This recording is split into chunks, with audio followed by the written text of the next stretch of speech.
सब भक्तगण सादर जय सिया राम। चैत्र रामनवमी का दिन आ गया, होली बीत गया। प्रभु का जन्मदिन हर्षोल्लास मनाइए। यह हमारे मनुष्य का परम धर्म है, क्योंकि हम मनुष्य अपना सनातन धर्म का कल्चर छोड़ के और विदेशी धर्म अपना रहे हैं, इसलिए हमारा कल्याण नहीं हो रहा है। और आज भी देखिए कि हिंदू नववर्ष में सभी पेड़ पौधे अपने वस्त्र बदलते हैं, वह अपना कल्चर कभी नहीं छोड़े हैं। तो इसलिए प्रभु श्री रामचंद्र जी का जन्म उत्सव आ रहा है, हर्षोल्लास के साथ मनाइए। अगर हम प्रभु का जन्मदिन हर्षोल्लास मनाएंगे तो प्रभु हमारे पूरे परिवार का जन्मदिन हर्षोल्लास जन्म जन्म मनवाते रहेंगे, इतनी आशीर्वाद देंगे। क्योंकि मेरे प्रभु बड़े कृपालु हैं, बड़े दयालु हैं।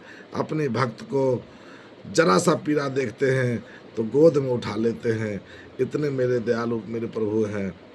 इसलिए भाइयों, एक संकल्प लेके चलिए कि इस नववर्ष से हमें प्रभु श्री रामचंद्र जी के लिए, हमें भगवान के लिए कुछ न कुछ करना चाहिए।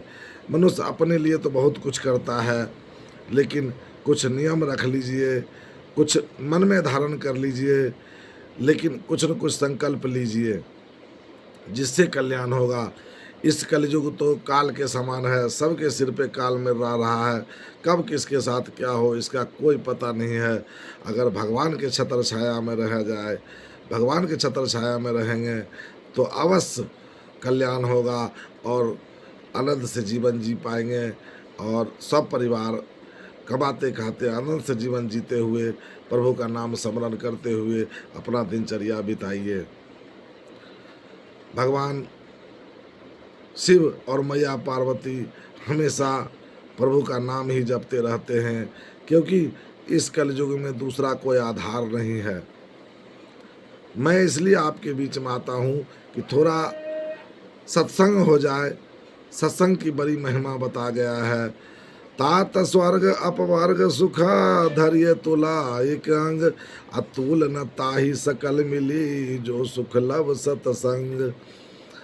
छोटी सी सत्संग एक तराजू में रख दो और दुनिया भर की सारी संपत्ति एक तराजू में रख दो, तो सत्संग के बराबर नहीं कर सकता है। जो सत्संग सत्य के संग, मेरे प्रभु का संग, जो सदा सत्य कायम रहने वाला है इस धरती पे। बाकी सब असत्य है, जितना नज़र से दिखाई दे रहा है सब माया है भाई। एक दिन सब छोड़ जाएगा, लेकिन जो सत्य के साथ रहेंगे तो सत्य बने रहेंगे। सत्य मेरे परमात्मा का नाम है जो सदा कायम रहने वाला है। इसलिए कहते हैं कि बिनु सत्संग न हरि कथा, तेहि बिन मोह न भाग। अमोह गए बिन राम पद, होई न दृढ़ अनुराग। श्यावर रामचंद्र की जय। इसलिए थोड़ा बहुत सत्संग होता रहेगा तो भगवान के चरणों से जुड़े रहोगे तो सब भक्तों का कल्याण होगा, सब मनुष्यों का कल्याण होगा। हम ऐसा नहीं कहते हैं कि कमाना खाना छोड़ के प्रभु में लगे रहिए, नहीं, सब काम करते हुए प्रभु का नाम स्मरण करते रहिए। कम से कम एक संकल्प लीजिए कि रोज़ हनुमान चालीसा ही पढ़ना है या भगवान का 11 बार नाम ही लेना है। सुबह सो के उठने के बाद कुछ न कुछ संकल्प लीजिए, जब ही कल्याण होगा। एक भक्त आराधना कर रहा है, आपसे विनती कर रहा है कि अपने मनुष्य होने का कुछ फर्ज अदा करें। सब जीव जंतु कुछ न कुछ अदा कर रहे हैं, लेकिन हम मनुष्य भूले बैठे हैं। उस परमात्मा को एक बार भी धन्यवाद नहीं कहते हैं जो हमें इतना सुख प्रदान कर रखे हैं, बाले बच्चा सब आनंद कर रखे हैं घर में। रही किसी भाई को दुख सुख मिलता है तो अपने कर्मों से मिलता है। भगवान तो आनंद कंद है, उनके पास दुख नाम का चीज़ ही नहीं है।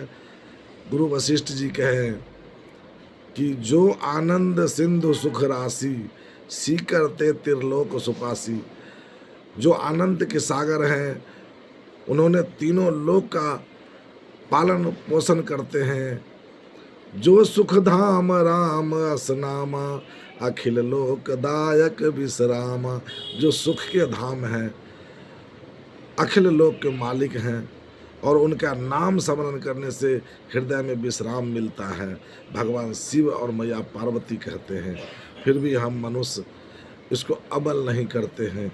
इसलिए भाइयों, एक भक्त यही निहोरा कर रहा है कि सब काम करते रहिए, प्रभु का नाम स्मरण करते रहिए। किसी प्रकार नाम लीजिएगा तो आपको दसों दिशाओं में कल्याण ही होगा। इसलिए रामनवमी हर्षोल्लास से मनाना है। बोलिए सादर जय सिया राम।